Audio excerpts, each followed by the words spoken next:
John Ellis Bush, also in Iowa, is sticking to his message that he was a peachy keen, fabulous, absolutely great governor of Florida, as evinced by this new campaign video.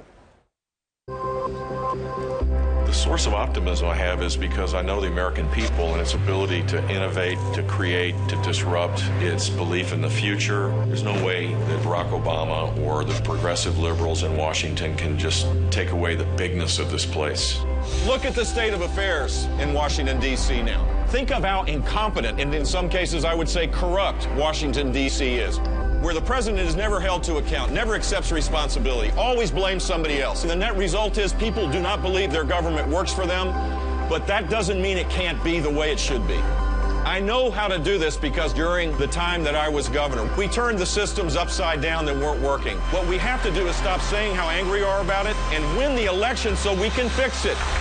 The point is that leadership means you got to be all in. It's not about yapping. It's not about talking. It's about doing. It's about creating strategies. It's about rolling your sleeves up and working with people to improve the chance for people to rise up. So, Mark, the campaign, the super PAC, Jeb Bush himself have always said once people realize what his record was like as Florida governor, that he was a real conservative, with all the money they have to broadcast that message, that he would begin to rise himself. How's that working for him? I think this thing is too abstract. You talk to voters about his record in Florida and the places where the ads are running. You know, he'll roll up his sleeves. We'll see more of his arms if he's president. But I don't think they're ever going to really make the Florida record tangible unless they link it to what he will do as president. And that video, I watched it twice, it doesn't really say anything tangible about how will he make the lives of Americans better as president, as opposed to what he did many years ago for Florida voters and Florida residents. There's not, to my knowledge at this point, there's not one calling card issue from Florida. Neither the Massachusetts/Florida miracle, nor do you have what Scott Walker had, which wasn't enough for him, the union bashing credential. It could be budget cutting. It could be. It could be.